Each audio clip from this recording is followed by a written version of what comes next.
அந்த கிட்டடியில் போயிட்டு பண்ணி கொண்டு வந்தால் புது ஷர்ட்டுகளும் ட்ரௌசர்களும் கணக்கு இருந்துச்சு. ஸோ அது என்ன பாராளுமன்றத்து போய்க்கல. இப்போ நான் வீட்டில் ஒரே உடுப்பு தான் ஒரு உடுப்போட தான் வீடியோ அடிக்கடி போடுவேன்.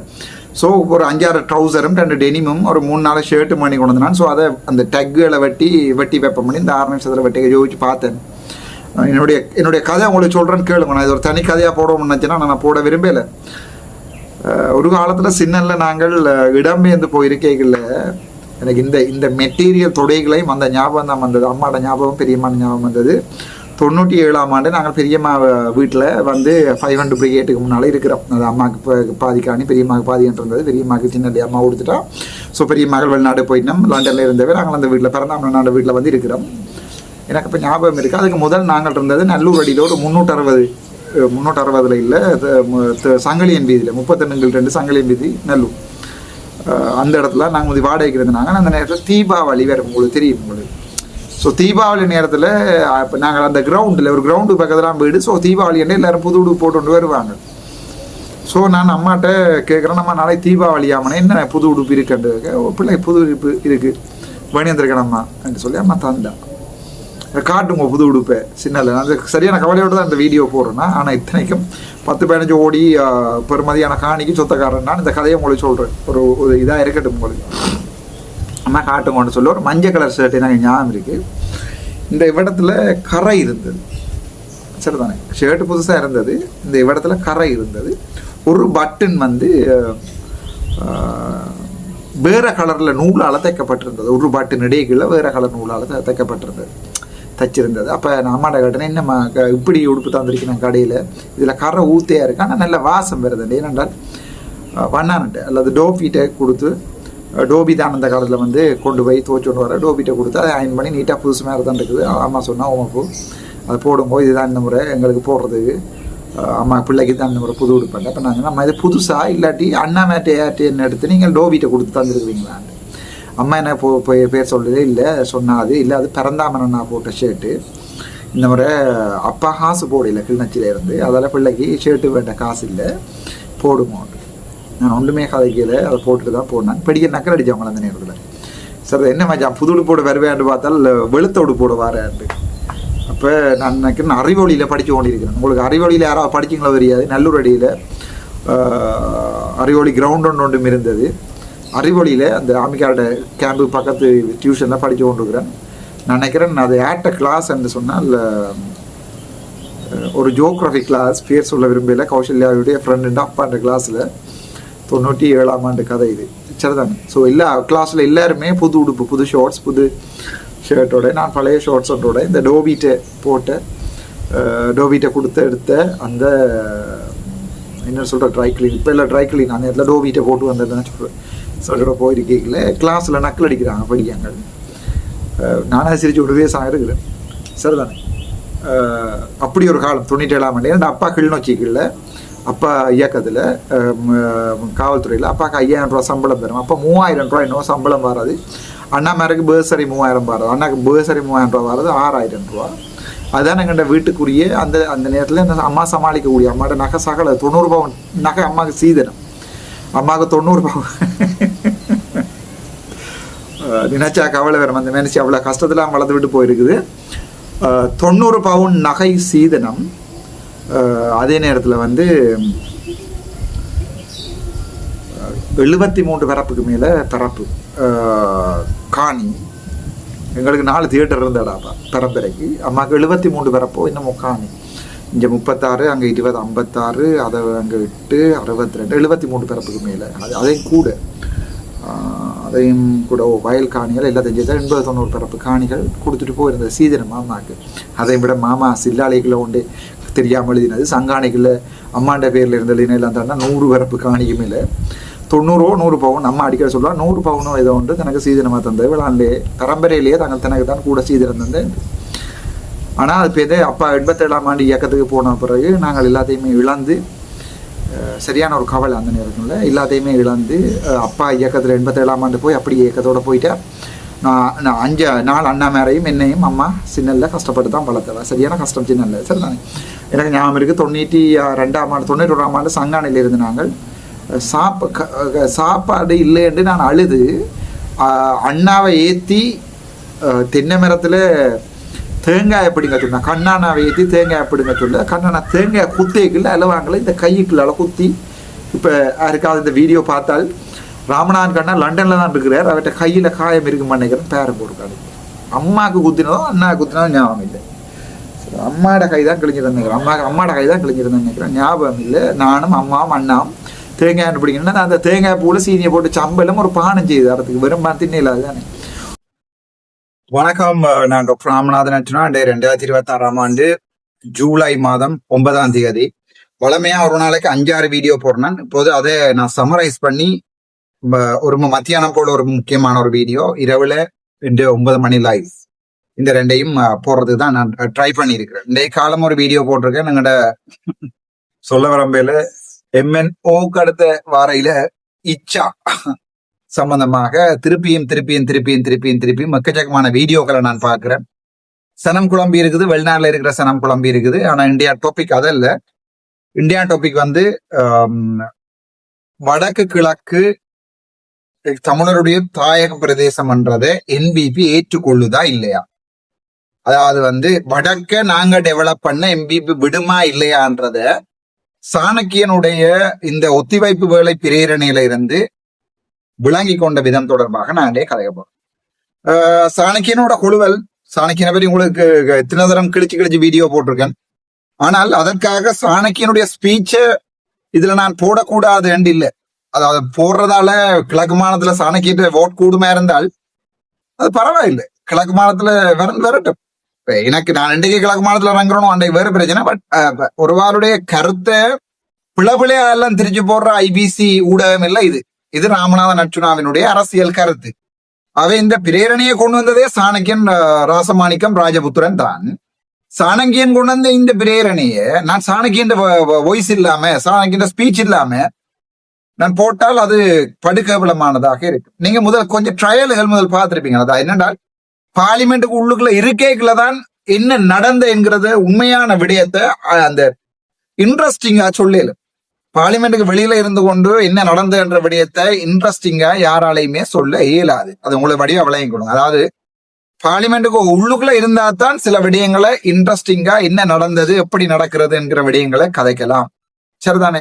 சோ இந்த விடயம் பார்லிமெண்ட் உள்ளுக்குள்ள இருந்து நாங்கள் சந்திச்ச விடயங்கள், பார்த்த விடயங்கள், என்ன விடயங்கள் என்றது பார்ப்போம். ரஜீவன் அண்ணையோட சண்டை ரஜீவன் அன்னைக்கு கிழிச்சிருக்கிறேன்.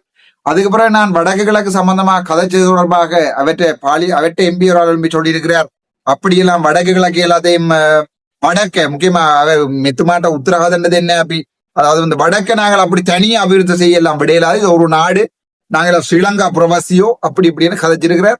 அதுக்கு பாயிண்ட் போடுற அடிச்சிருக்கிறேன். அதை விட பானா சத்தியலிங்கம் காய்ச்சிருக்குது, சாணக்கியன் காய்ச்சிருக்குது, அதை விட ரஜீவன் காய்ச்சிருக்கு. ஆக இந்த கதையில கேட்டாத்தான் என்னுடைய கன்செப்ட் உங்களுக்கு விளங்கும். அதாவது வடக்குல நாங்க என்ன செய்யலாம் மாகாண சபையில, அதை NBP விடுமா இல்லையா, வடக்கு மாநிலத்தை வடக்கு அபிவிருத்தி செய்யறதுக்கு NBP விடுமா இல்லையான்றத இந்த வீடியோல உங்களுக்கு தெளிவா நான் சொல்றேன். இது ஜனாதிபதியினுடைய கருத்து இல்லை. ஆனால் ஒரு பானை சோற்றுக்கு ஒரு சோறு பதம். இன்றைக்கு நேற்றைக்கு நாங்க படிச்சது இல்லை தானே, ஒரு பானை சோத்துக்கு ஒரு சோறு பதம். உண்மையா இல்லையோ? ஆகவே இந்த வீடியோ கிட்டத்தட்ட ஒரு 35-40 மினிட்ஸ் போடலாம்னு ரெக்கார்ட் பண்ணி கெஸ் பண்றேன். பார்லிமெண்ட் கதைகளை எல்லாத்தையும் போட்டு உங்களுக்கு நான் விளங்கப்படுத்துறேன். முதலாவதாக நாங்கள் சாணக்கியனுடைய பிரேரணை என்னன்றத பார்ப்போம். என்னத்தை பிரேரிக்கிறார் என்கிறத பார்ப்போம். අද දින න්‍යාය පත්‍රයේ විෂය අංක 7 පා 93 ඇල ඉරක් 2025 ඉදිරිපත් කිරීම ගරු ශානික්‍යන් රාජපුත්‍රම් රාසමාණික්‍යම් මන්ත්‍රීතුමා ඔබතුමාට විනාඩි 4ක කාලයක් ලැබෙනවා. Thank you, Deputy Chair of Committees. I'd like to move the following motion to establish a special development fund dedicated to reduce regional disparities in development.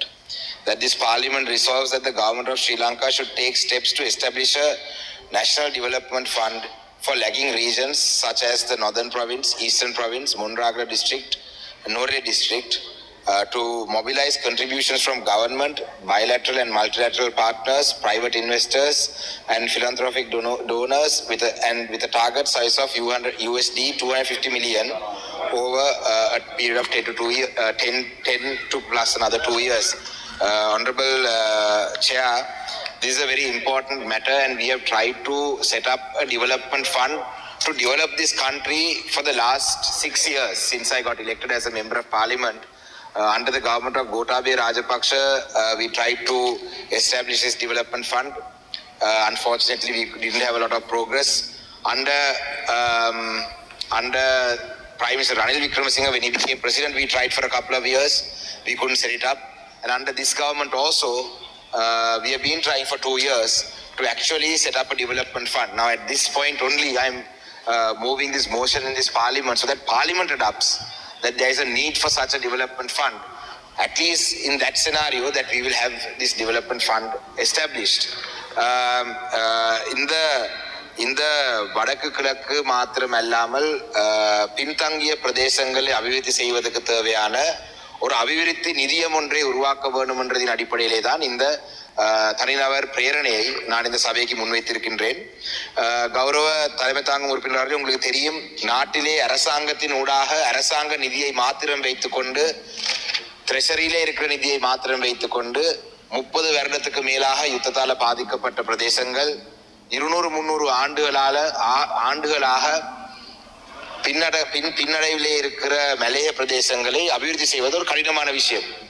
இந்த நாட்டிலே இருக்கிற நாட்டுடைய வரி வருமானத்தை எடுத்து அபிவிருத்தி செய்து இந்த பிரதேசங்களை நல்ல நிலையை கொண்டு வருவதா இருந்தால் அது இன்னும் எத்தனை ஆண்டுகள் எடுக்கும் என்று எங்களுக்கு தெரியாது. ஆனால் இந்த பாராளுமன்றத்தின் ஊடாக இந்த ஒரு அபிவிருத்தி நிதியத்தை உருவாக்குறதுக்கான அங்கீகாரத்தை கேட்கறதுக்கான காரணம், இந்த விடயம் சம்பந்தமாக நாட்டுடைய கௌரவ ஜனாதிபதி அவர்களை நாங்கள் பல தடவையிலே சந்தித்திருக்கிறோம்.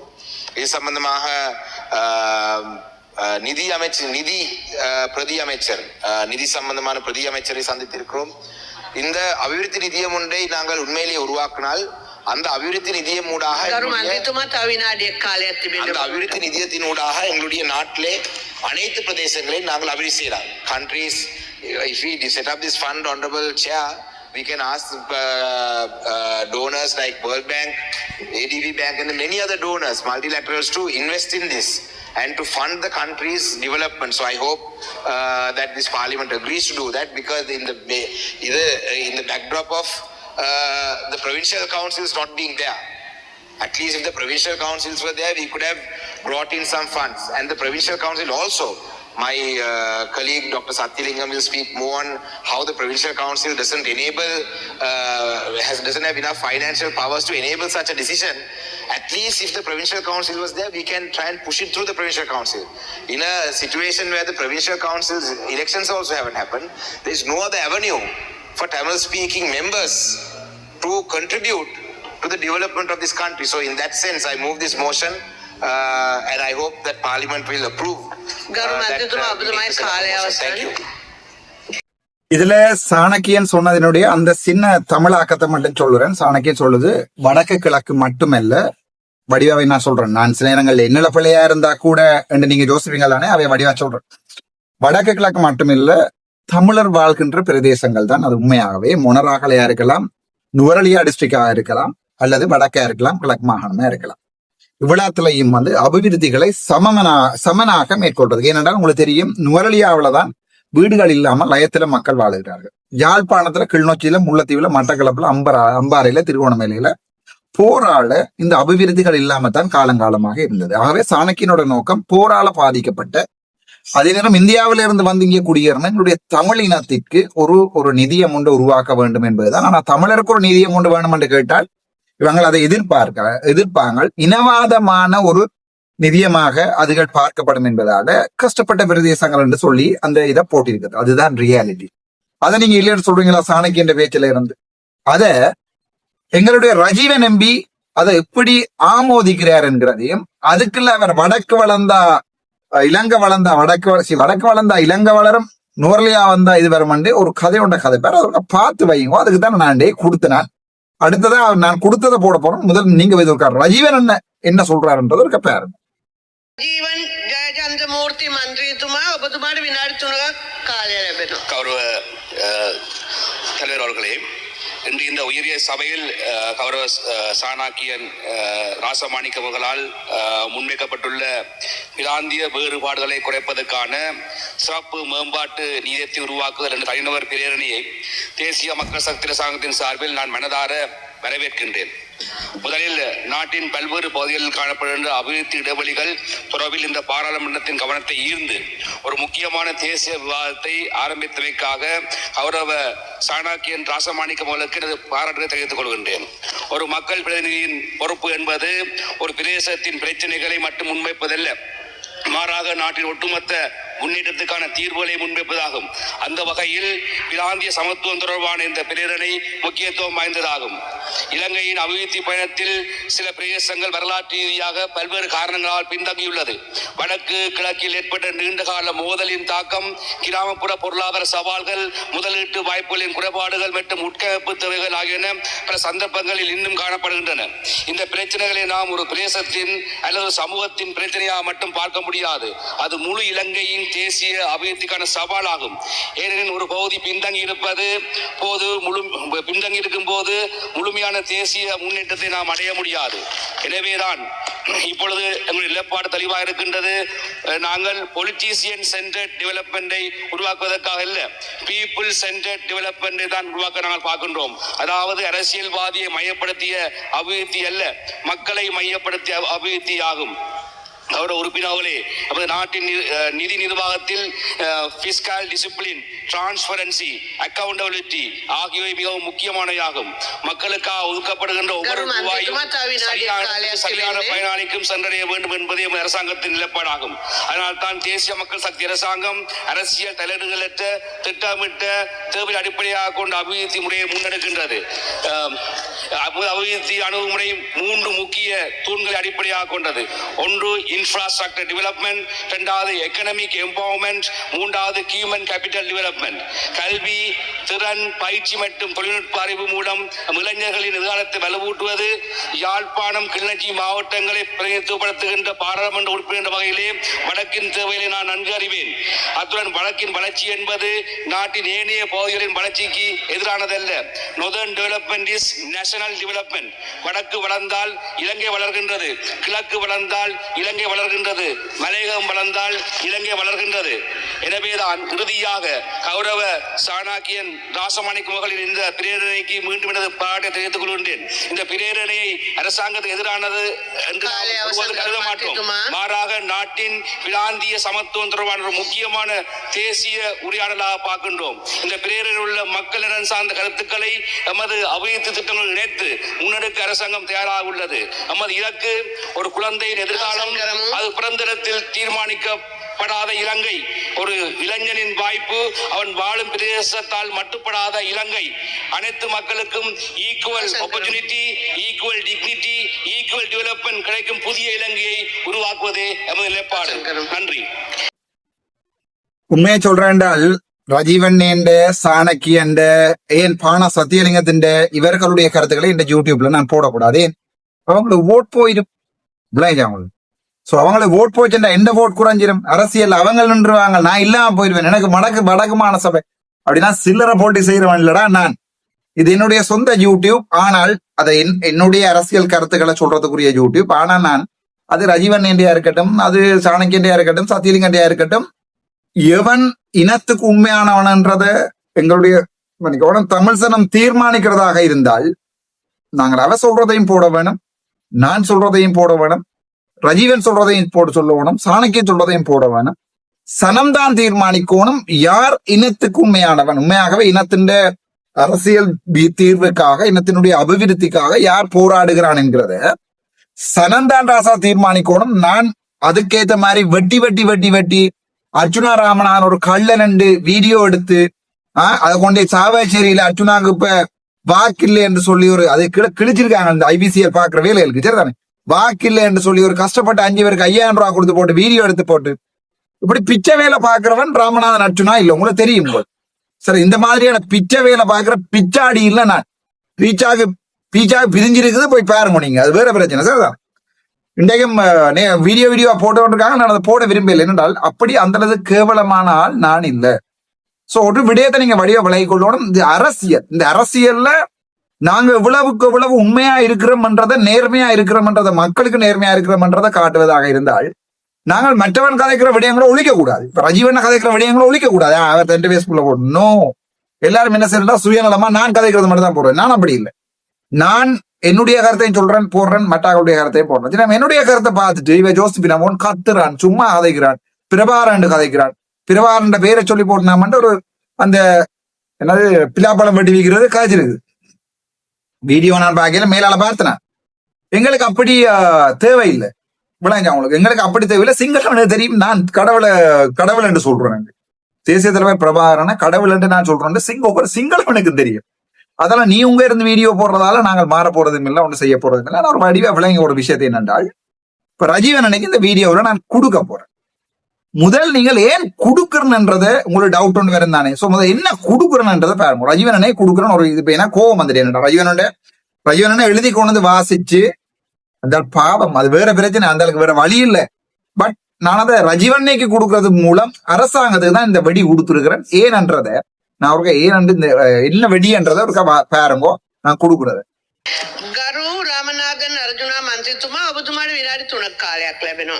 நன்றி முலாசரண மந்திரத்துமானி. கௌரவ பாராளுமன்ற உறுப்பினரும் என்னுடைய நட்புக்குரிய சாணக்கியன் அவர்கள் இன்றைய தினம் கொண்டு வந்திருந்த வடக்கு கிழக்கு தமிழ் பேசும் மக்களுக்குரிய தனி பண அலகை உருவாக்குகின்ற, அதாவது வந்து எங்களை நாங்களே ஆளுகின்ற எங்களுக்கான அபிவிருத்தியை செய்யக்கூடிய ஒரு பண, அதாவது வந்து எங்களுடைய காசை நாங்களே புலம்பெயர் நாட்டில் இருக்கிற வாழ்கிற மக்கள் எங்களுடைய மக்களை அபிவிருத்தி செய்யக்கூடிய பண அலகை உருவாக்கக்கூடிய இந்த திட்டம் ஒன்றை முன்வைக்கின்ற இந்த பிரேரணையை நான் உண்மையாவே வரவேற்கிறேன். ஆனால் வரவேற்று கொண்டு சொல்றேன், நான் தான் வடக்கு மாநிலத்தில் முதலமைச்சராக வருவேன். ஆவே சுமந்திரன் ஐயாட சொல்லுங்க கஷ்டம் அந்த காசை பாய்க்கிறது.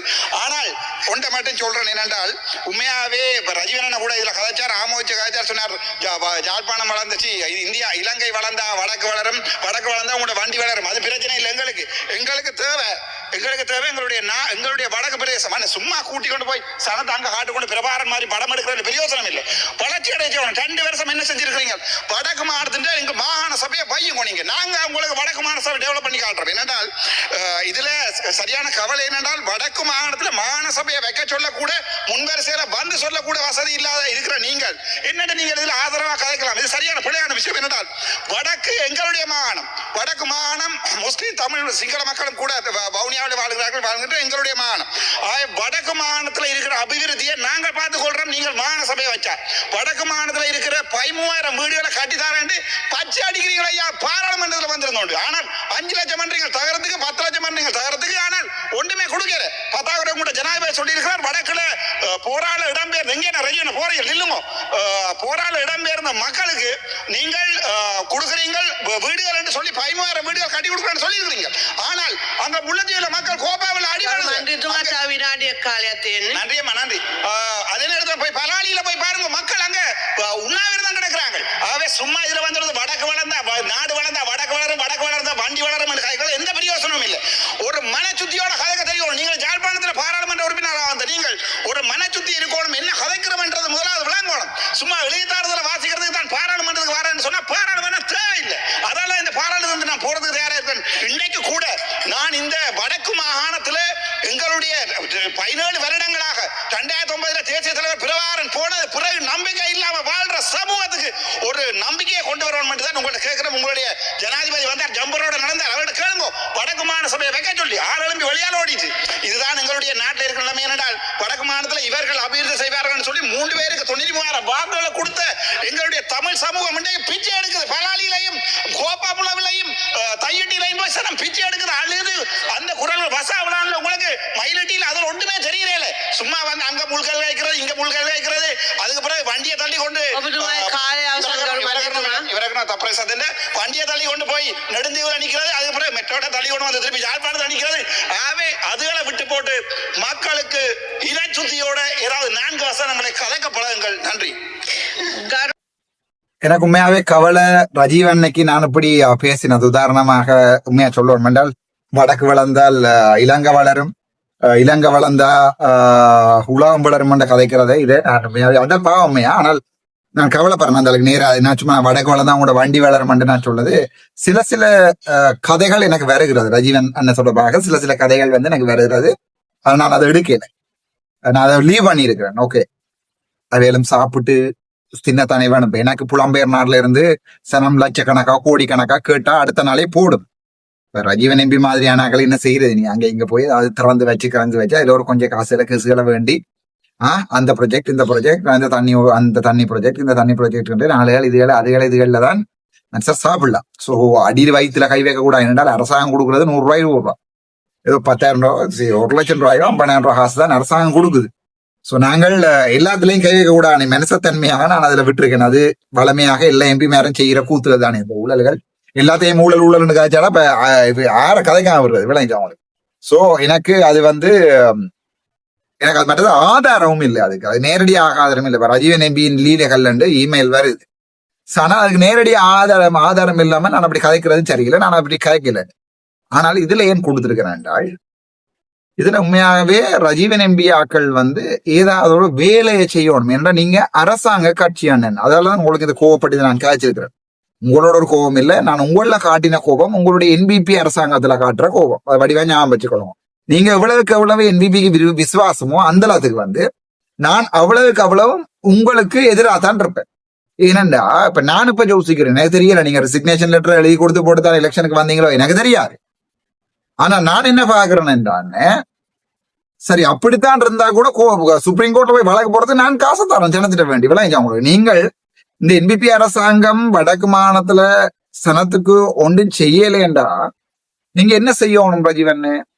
கொஞ்சம் கட்சிக்குள்ள துணிஞ்சு கதைக்கக்கூடிய ஒரு இதொண்ட எடுத்துக்கொள்ளணும். இப்ப நீங்கள் எனக்கு தெரியும் நீங்கள் சும்மா ஒரு பேச்சுக்கு தான் பாராளுமன்றத்தில் இருந்துட்டு போறீங்க. உங்களுக்கு அந்த மெனமாக உங்களுக்கு வேலை செய்யல. அது என்னடா இங்க சந்திரசேகரம் இளங்குமரனும் வடக்கு மாநிலத்துல தாங்கள் தான் நடத்தி கொண்டிருக்கிற மாதிரி நடத்தி கொண்டிருக்கணும்.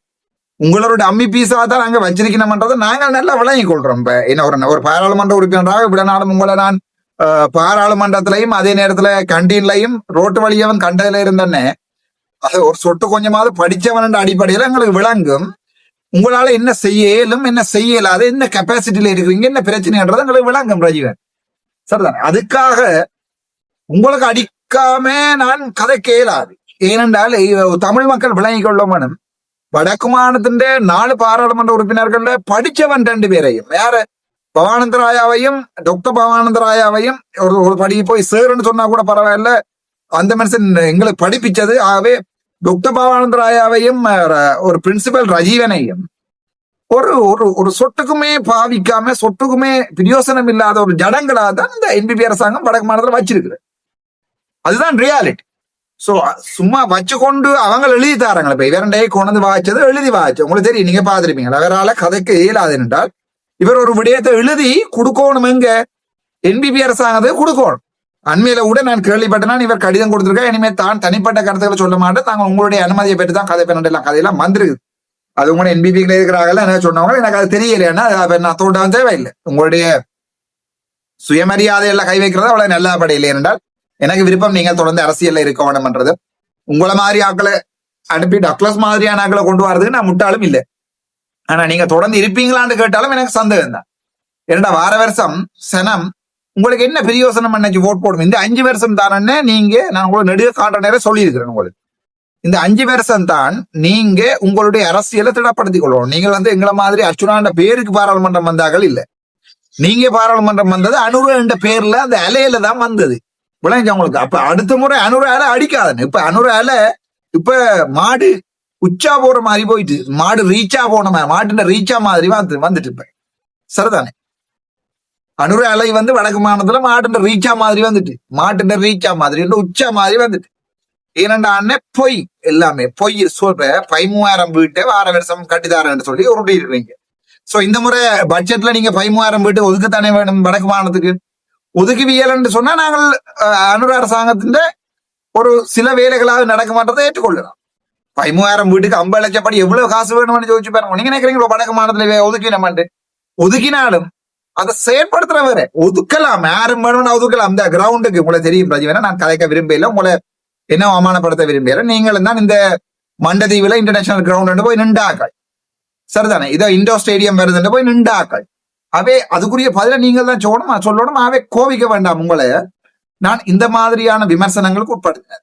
இதே நேரத்துல எங்களோட சத்தியலிங்கம் ஐயாவை இதுக்குள்ள தன்னுடைய கருத்தை சொல்லிவிட்டு போயிருக்கேன். நான் ஏன் இவற்றை எல்லாரையுமே போடுறேன். சத்தியலிங்கம் போடுறோம், அடுத்த செல்லுமடக்கள் நான் போடுறேன்டா.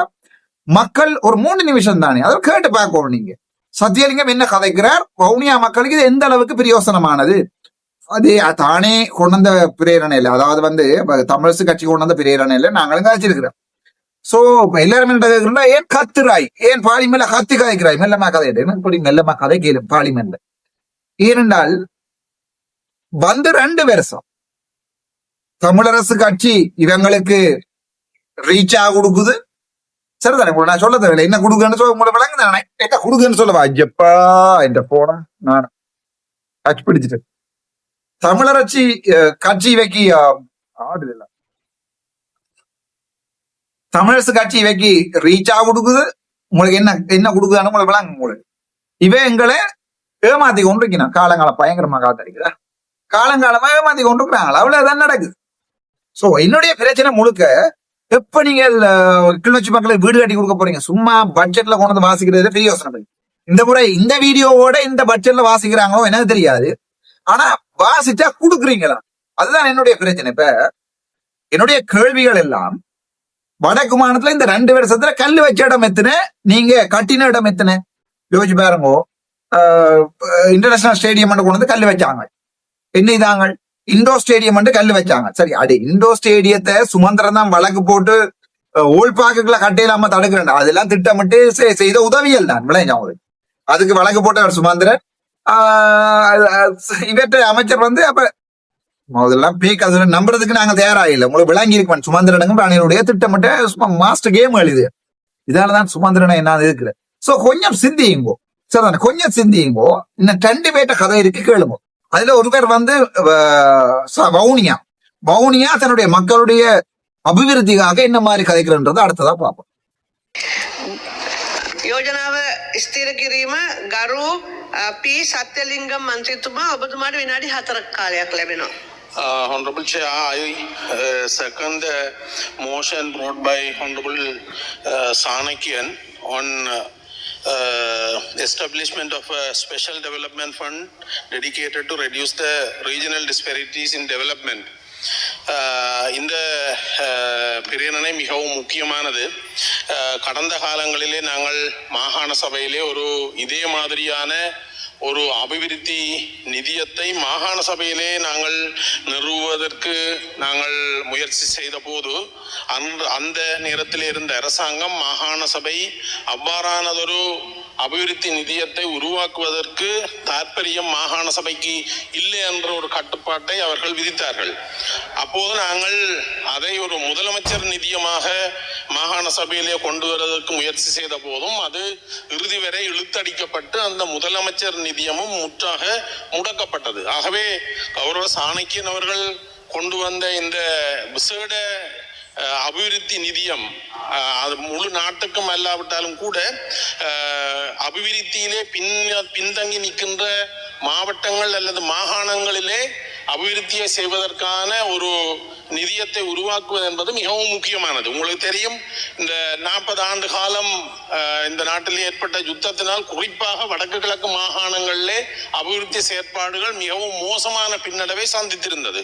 இப்போது யுத்தம் முடிவடைந்து 17 வருடங்கள் ஆன பிற்பாடும் கூட எங்களுடைய மாகாணங்களிலே வடக்கு கிழக்கு மாகாணங்கள் உட்பட மொனராகலை, நூரலியா போன்ற பிரதேசங்களிலே இப்போது கூட அபிவிருத்தியிலே அந்த மாகாணங்கள் அல்லது மாவட்டங்கள் மிகவும் பின்னோக்கியிலே தங்கி இருக்கின்றது. இந்த நாட்டினுடைய ஜிடிபி எடுத்து பார்த்தீங்கன்னு சொன்னால் வடக்கு மாகாணத்தினுடைய ஜிடிபி 4.2 இருக்கிறது. வடக்கு கிழக்கு மாகாணம் 2னுடைய ஜிடிபியும் சேர்த்து பார்த்தீர்கள் என்று சொன்னால் கிட்டத்தட்ட 9% இருக்கிறது. ஆனால் ஒரு சில மாகாணங்கள், தென் மாகாணம் போன்ற மாகாணங்கள்ல இந்த நாட்டினுடைய அரைவாசி ஜிடிபி இந்த ஒரு சில மாகாணங்கள்ல இருந்து வருகிறது. ஆகவே இந்த அபிவிருத்தியில மாகாணங்களுக்கு இடையில இருக்கிற ஏற்றத்தாழ்வுகளை சரி செய்வதற்கு இவ்வாறான ஒரு அபிவிருத்தி நிதியம் ஒன்று உருவாக்கப்பட்டால் அந்த நிதியத்தின் ஊடாக நாங்கள் அபிவிருத்தியிலே பின்தங்கி இருக்கின்ற மாவட்டங்களை, மாகாணங்களை அபிவிருத்தியிலே ஏனைய மாகாணங்களுக்கு சமனாக கொண்டு வரக்கூடிய ஒரு வாய்ப்பு ஏற்படும். அந்த வகையிலே நாங்கள் எங்களுடைய மாகாணங்களை எடுத்து பார்க்கும்போது இன்று வரை யுத்தம் துவங்கிய காலத்தில் யுத்தம் நடைபெற்று அழிவடைந்த அந்த தொழிற்சாலைகளை கூட இந்த கடந்த 17 வருடங்களிலே அல்லது உங்களுடைய ஆட்சி 2 வருஷத்திலே அந்த தொழிற்சாலைகளை மீண்டும் இயக்க முடியாத சூழல் காணப்படுகிறது. ஆகவே எங்களுடைய பிரதேசங்கள், குறிப்பாக ஏற்கனவே அவர் இந்த பிரேரணையிலே குறிப்பிட்ட பிரதேசங்கள் அபிவிருத்தியிலே மிகவும் பின்தங்கிய நிலைமையில் இருக்கிறபடினால நான் இந்த நிதியம் அவருடைய பிரேரணை மிகவும் இந்த நாட்டினுடைய மக்கள் எல்லோரும் சமமாக வாழ்வதற்கு இந்த பிரேரணை மிகவும் முக்கியமானது என கருதி அவருடைய பிரேரணை நான் வழிமொழிகின்றேன். சந்தர்ப்பத்துக்கு நன்றி. ගරු රජ உண்மையாவே எனக்கு இதுதான் இந்த தமிழரசு கட்சியினுடைய ஆக்கள்ல பிடிக்கிறீர்கள் என்னென்றால், ஒரு உரைக்க, அதாவது இந்த 3 நிமிடம் என்பது எங்களுடைய இனத்தின் வழிகளை கதைக்கிற நிமிடம். சோ கேட்கிறவனுக்கு உரைக்க பண்ணி நாங்க ஓட்டை அடிச்சு குறைச்சாத்தான் அந்த பயத்துல ஓட் போகுது என்ற பயத்துல வடக்குல அபிவிருத்தியை செய்வினோம்.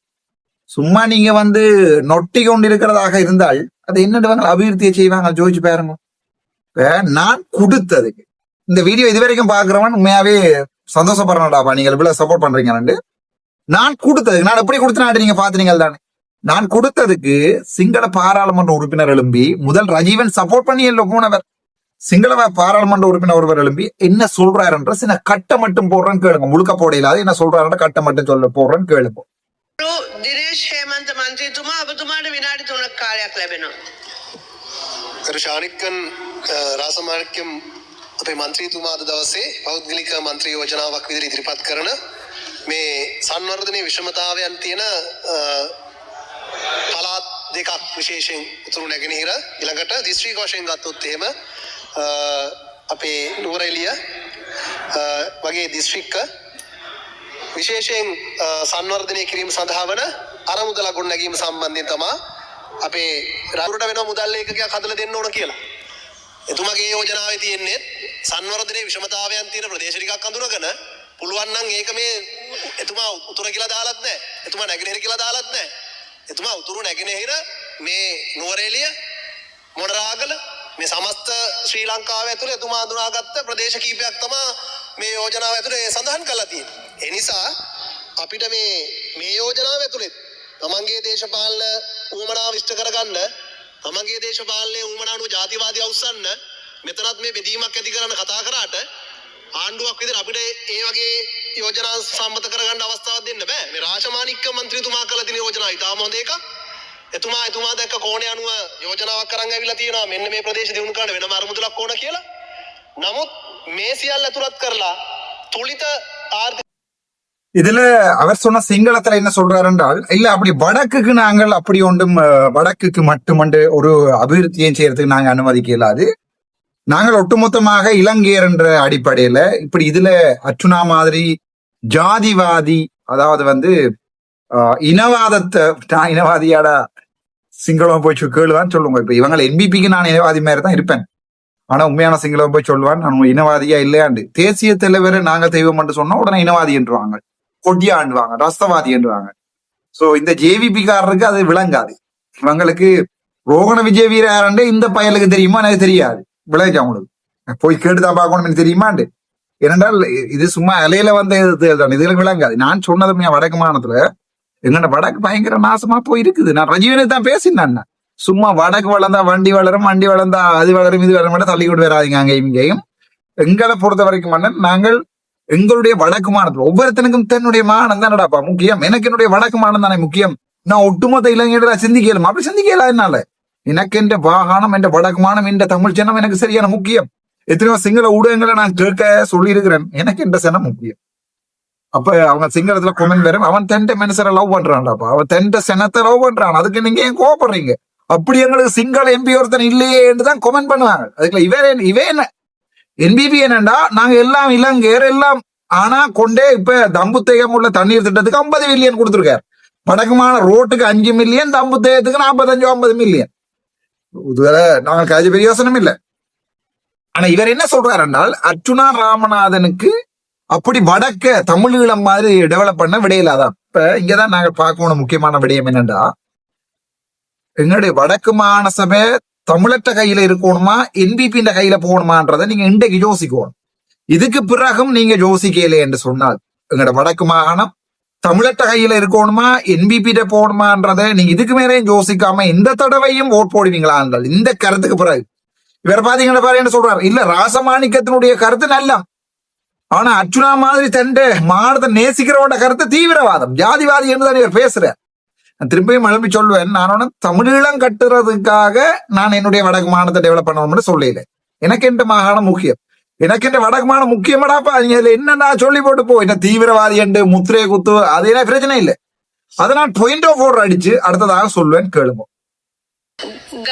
ගරු අර්ජුන මන්ත්‍රීතුමා පොයින්ට ෆෝට මම මේ දමලෙන් කතා කරපක මංහිත මට පෙර කතා කරපු අර NPP මන්ත්‍රතුමා මම වැරදිලා මේ පිළි අරගෙන මට කතාවක් කිව්වා. මම දෙමලෙන් මට සිංහල දන්න සිංහලෙන් කියන්න මම දෙමලෙන් කිව්වේ උතුරයි නගිනහිරයි ඒ වගේ දුෂ්කර ප්‍රදේශ අපි අනිවාර්යෙන් අපි අනිත් රටවල් වල අනිත් අපේ රට ප්‍රදේශවල සමාන විදියට ඩෙවලොප් කරන්න ඕන කියන කතාව තමයි කිව්වේ. මම හිතන්නේ මේ මන්ත්‍රීතුමාට ඒක වැරදිලා ඊට පස්සේ ආයිතලා මම උත්තර වෙනම හදන්න යනවා කියලා මතේ යතන ප්‍රකාශ කරා. මම එහෙම එකක් ගමලෙන් කිව්වේ නෑ. මම කිව්වා දුෂ්කර ප්‍රදේශ තියෙන එකයි උතුරයි නගිනහිරයි මධ්‍යම ප්‍රදේශයි එතන තමයි වෙනස තියන්නේ. ඒ නිසා ඒවා ටික අපි බලා ගන්න කියලා තමයි කිව්වේ. ඒ නිසා එහෙම කිව්වේ නෑ, රට බෙදන්න එහෙම කිව්වේ නෑ. ඒ නිසා වර්ධි මතේ ගන්න එපා. thank you. අපි නැවත අර්ජුන මන්ත්‍රීතුමාගේ කතාව විශ්ලේෂණය කරලා බලලා ට්‍රාන්ස්ලේට් එකේ අපිට ඇහුණ විදිහේ ප්‍රශ්නයක් තියෙනවා නම් ඒක නිවැරදි කරන්න උත්සාහ කරන්න. ගරු මන්ත්‍රීතුමා අපේ දිනේෂ් මන්ත්‍රීතුමා ට්‍රාන්ස්ලේට් එකේ ආවේ මේ වෙනම මුදල් ලේඛකයක් ස්ථාපනය කරන්න කියන වචනේ. ඒ නිසා තමයි ගරු මන්ත්‍රීතුමා මම එතුමාට ඒක පැහැදිලි කරලා දුන්නා. ගරු නිශාන්ත ජයවීර නියෝජ්‍ය ඇමතුමාරු ඒ අධිකරණාධිපති මන්ත්‍රීතුමා ඔබතුමාට විනාඩි 3ක් කාලයක් ලැබෙනවා. நன்றி குழுக்களின் தவிசாளர் அவர்களே. இன்றைய தினம் கௌரவ சாணக்கியன் அவர்கள் அபிவிருத்தி நிதியம் சம்பந்தமாக இந்த தனிநபர் பிரிவினரிலே பேசுவதற்கு சில விடயங்களை சொல்லலாம் என்று நினைக்கின்றேன். உண்மையிலே ஒரு நல்ல விடயம். எனக்கு முன் பேசிய நாடாளுமன்ற உறுப்பினருக்கு விளங்கவில்லை. அவர் இந்த இலங்கை பூராவும் தான் சில இடங்களை பின்தங்கிய இடங்களிலே இது செய்ய வேண்டும் என்று தான் சொன்னதொழிய வடக்கு கிழக்கிலே சாணக்கியன் அவர்கள் சொல்லவில்லை என்பதை சொல்லிக்கொண்டு இதிலே எல்லா இந்த நிதியம் உண்மையிலே வரவேற்கத்தக்க ஒரு விடயம். ஆனால் எங்கே வந்து முடிகிறது என்றால், இந்த நிதியத்தை வெளிநாட்டில் இருந்து கொண்டு வருவதற்கு எங்களுடைய புலம்பெயர்ந்த உறவுகள் இந்த நிதியத்துக்கு ஆதரவு தர வேண்டுமாக இருந்தால் இந்த பயங்கரவாத தடை சட்டம் நீக்கப்பட வேண்டும். உண்மையிலே பயங்கரவாத தடை சட்டத்தை நீக்கி நீங்கள் செய்து பாருங்கள். எங்களுடைய புலம்பெயர்ந்த உறவுகள் இந்த நாட்டிலே முதலீடு செய்வதற்கு முண்டி அடித்துக் கொண்டு வருவார். ஆனால் இந்த நாட்டிலே முதலீடு செய்கின்ற புலம்பெயர்ந்த உறவுகள், வெளிநாட்டு உறவுகள் வந்து முதலீடு செய்கின்ற போது அதை ஏதோ ஒரு வழியிலே கண்டுபிடித்து இந்த அதாவது விடுதலை புலிகள் உருவாக்கம் அல்லது பயங்கரவாத தடை சட்டத்தின் ஊடாக என்ன வழியிலே அவரை மடக்கலாம் என்று பார்க்கின்ற நிலைதான் இந்த நாட்டிலே இருக்கிறது. அந்த வகையிலே இந்த பயங்கரவாத தடை சட்டம் நீக்கப்படுமாக இருந்தால் எங்களுடைய கௌரவ சாணக்கியன் அவர்கள் சொன்னது போல இந்த நிதியத்தின் ஊடாக ஏழை எளிய பிரதேசங்களில் இருக்கின்ற எங்களுடைய மக்களை நாங்கள் மேம்படுத்த முடியும் என்பது என்னுடைய கருத்தாக இருக்கிறது. அது மட்டுமல்ல, தலைமை தாங்கும் தலைவர் அவர்களே, வல்வடித்துறையிலே தமிழீழ விடுதலை இயக்கத்தினுடைய நான் என்னத்துக்கு அந்த தொடர்ச்சியாக சொல்லுவார்கள் என்றால், தங்கத்துறை குட்டிமணி சிலை வைப்பதற்கான முயற்சி எடுக்கின்ற போது வல்வடித்துறையிலே போலீசார் வழக்கு தொடர்ந்தார்கள். அந்த வல்வடித்துறையிலே தொடர்ந்த வழக்குக்கு வாதாட வந்த ஸ்ரீகாந்தா, மணிவண்ணன் 2 வழக்கறிஞர்களுக்கும் நான் நன்றியை சொல்லுகிறேன். மீண்டும் கிளிநொச்சியிலே இது சம்பந்தமான வழக்கு போடப்பட்டிருக்கிறது. இதிலே குறிப்பாக சொல்ல போனால் உண்மையிலே அன்பு தம்பி கந்தசாமி சதீஷ் அவர்கள் இந்த 2 வழக்குகளிலும் மெயினான ஆளாக திணிக்கப்பட்டிருக்கிறார். உண்மையிலே அவருக்கு நான் இந்த தொடர்ச்சியாக நீங்கள் உங்களுடைய நீதிமன்றத்திலே நீங்கள் செயலாற்றுகின்ற அந்த சிலை வைப்பதற்கான முயற்சியிலே இப்படியான துன்பங்களை அனுபவிக்கின்ற நிலையை உண்மையில நாங்களும் உங்களுக்கு உறுதுணையாக இருப்போம் என்பதை சொல்லிக்கொண்டு, இந்த விடயங்கள் நிவர்த்தி செய்யப்படுமாக இருந்தால்தான் நாங்கள் இந்த நாட்டை கட்டி எழுப்ப ගරු බන්දේතුමා ඔබතුමාගේ කාලය අවසන්. முடியும் என்பதை நான் இங்கே குறிப்பிட விரும்புகின்றேன். இன்னொரு விடயத்தை நான் சொல்லி முடிக்கின்றேன். வவுனியா அரசாங்க அதிபரிடமும் நான் சென்று இந்த கிரவல் அள்ளுவது சம்பந்தமாக கண்ணாட்டி பெரிய தம்பினை வீதியில் கிரவல் அகழ்வது பாதிக்கப்பட்ட கிராமங்கள் குளங்கள் என்ற ரீதியிலே நான் அரசாங்க அதிபரை சென்று அந்த ஏரியா மக்களை அழைத்து சென்று பேசுகின்ற போது அதற்கு தடை செய்கின்ற உத்தரவை தந்திருந்தார். உத்தரவை தந்திருந்தால்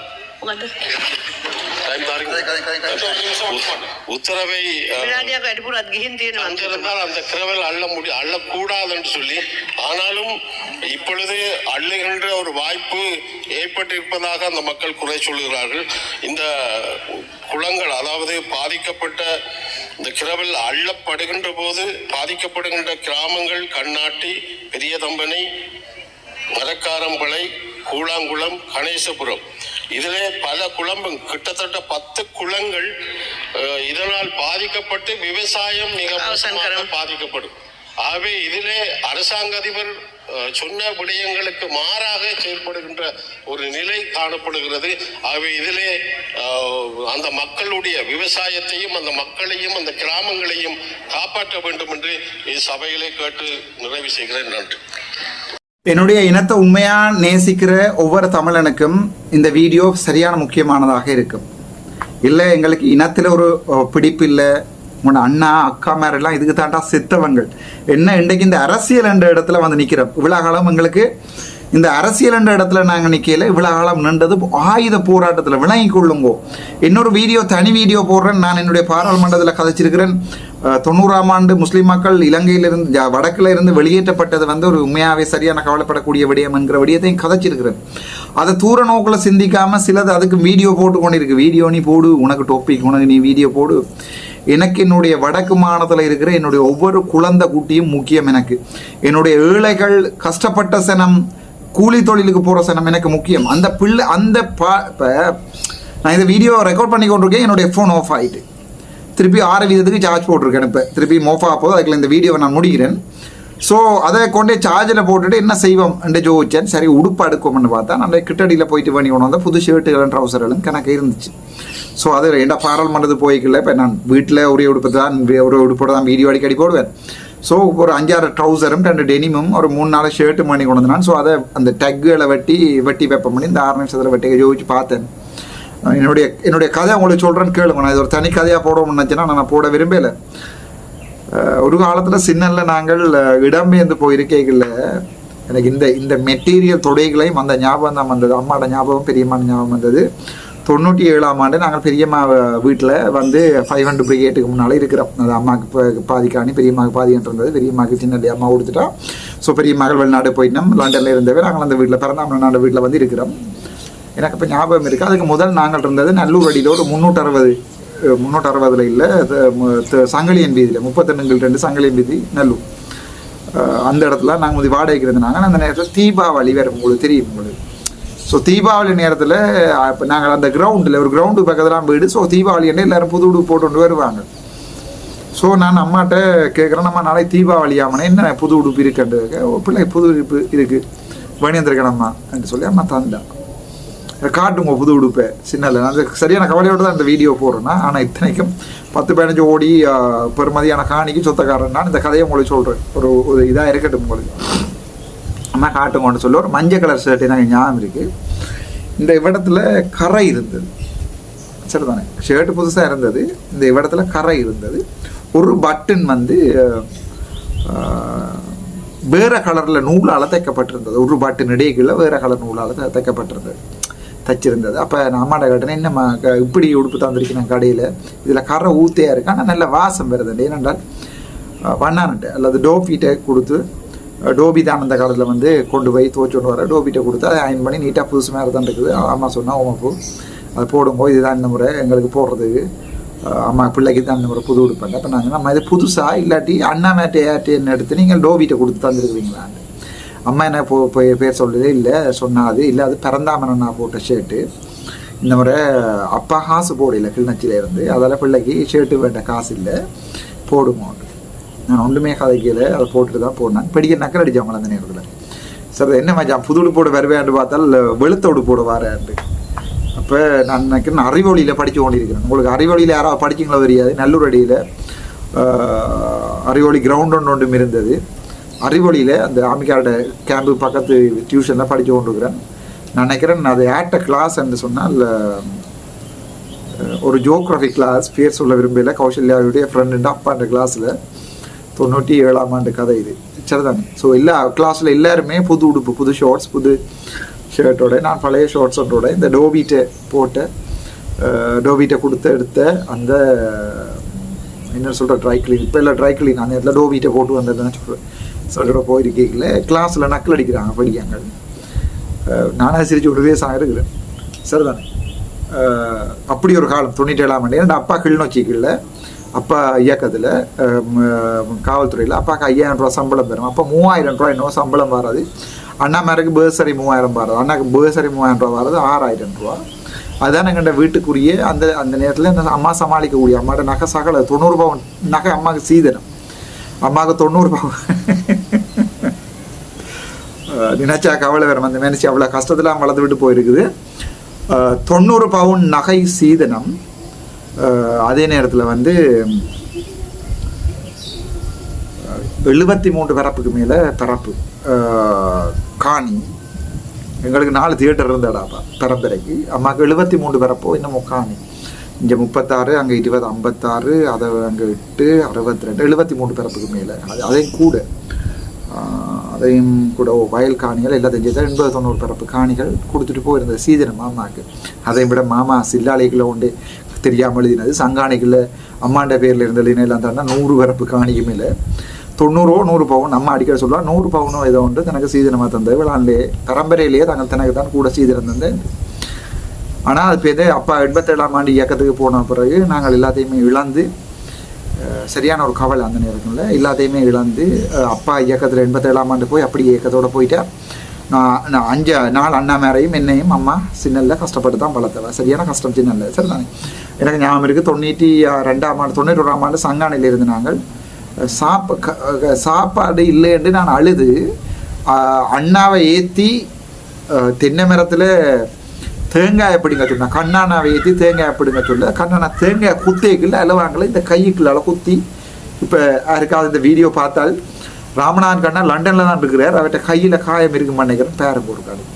அம்மாவுக்கு குத்தினதோ அண்ணா குத்தினதோ ஞாபகம் இல்லை. அம்மாவோட கை தான் கிழிஞ்சிருந்தேன் நினைக்கிறேன். அம்மாவோட கை தான் கிழிஞ்சிருந்தேன் நினைக்கிறேன், ஞாபகம் இல்லை. நானும் அம்மாவும் அண்ணாவும் தேங்காய் பிடிக்கணும்னா அந்த தேங்காய் பூவில் சீனியை போட்டு சம்பளம் ஒரு பானம் செய்யுது. அதுக்கு வெறும் திண்ணையில் அதுதானே. ஒரு சின்ன துண்டு வாழைப்பழம் இருந்தால் அதாவது பானை சாப்பிட்ற காலம் தான் எங்களுக்கு இருந்தது. ஆனா இன்றைக்கு ஜோதிச்சு பார்க்குறேன், இன்றைக்கு என்ன கலர் ஷர்ட்டுக்கு என்ன கலர் ட்ரௌசர் மேட்ச் பண்ணலாமான்ட்டு பின்ட்ரெஸ்ட்ல ஐடியா தேடுகிற அளவுக்கு வளர்ந்துருக்கிறான்.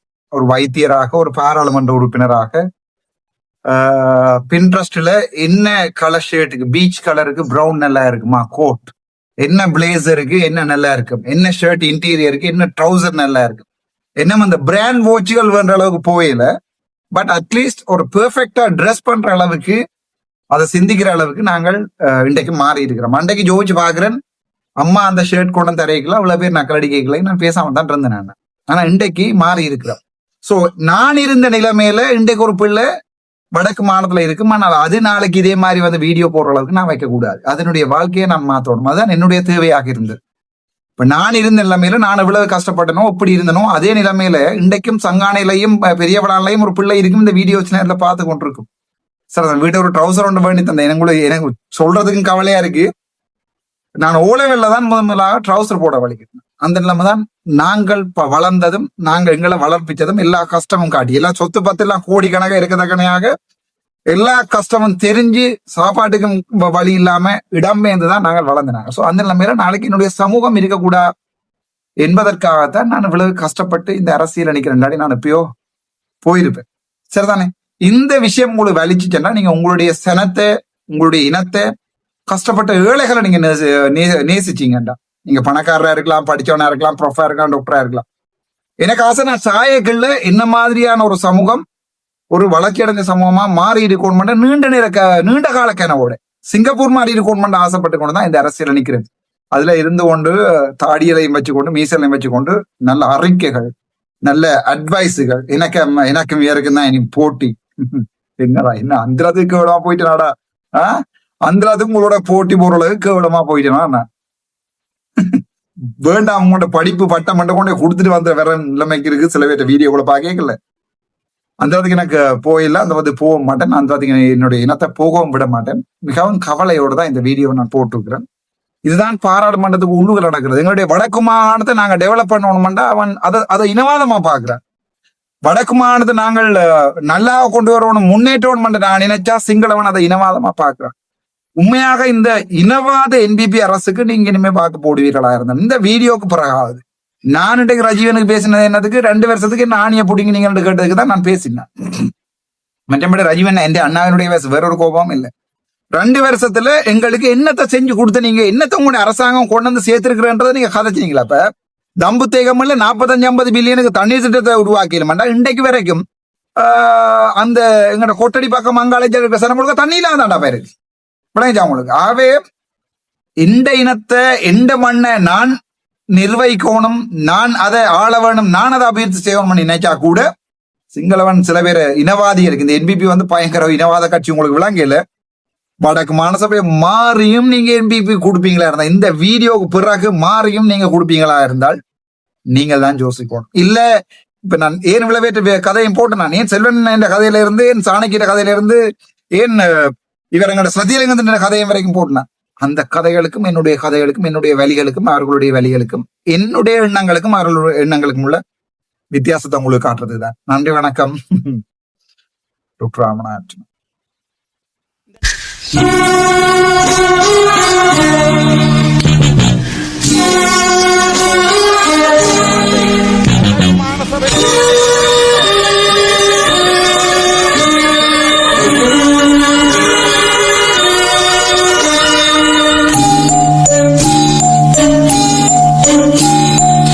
என்னினமே என் சனமே என்னை உனக்கு தெரிகிறதா, எனது குரல் புரிகிறதா.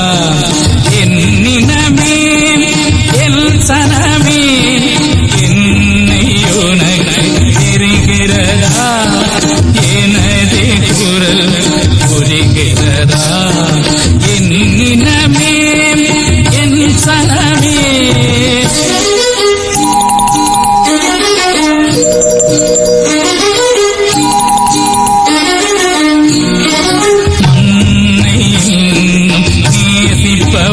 அதனால் மரணத்தையே ஆசிப்பவன், மண்ணை நேசிப்பவன் அதனால் மரணத்தையே ஆசிப்பவன். என்னினமே என் சனமே என்னை உனக்கு தெரிகிறதா, எனது குரல் புரிகிறதா. என்னினமே என் சனமே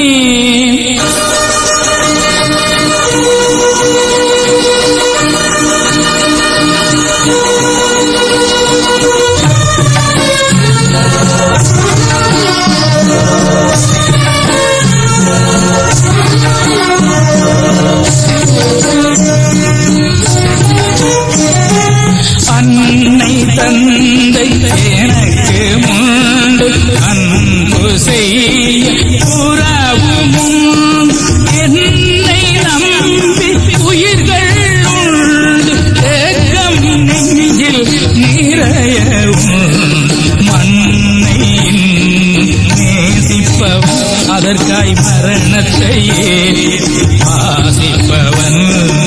என்னினமே என் சனமே என்னை உனக்கு தெரிகிறதா, எனது குரல் புரிகிறதா. என்னினமே என் சனமே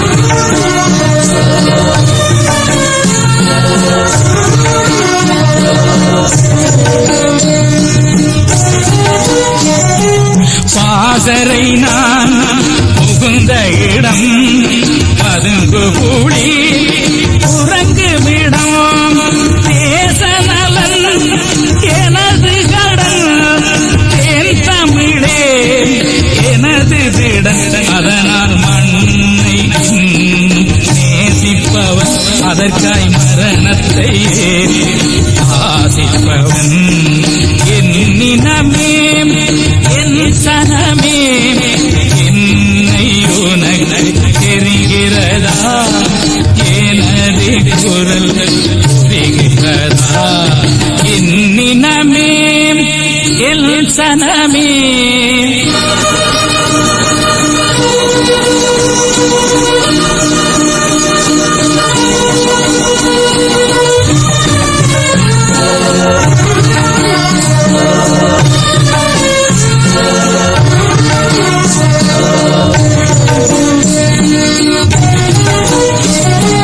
என் முடிவில் விடிவிருக்கும் எதிரிகளில் அழிவிருக்கும் சந்ததிகள் சிரித்து நிற்க சரித்திரத்தில் நிறைந்திருப்பேன் அதனால் மண்ணை இன்னும் நேசிப்பவன் அதற்காய் மரணத்தையே சாதிப்பவன் என்னின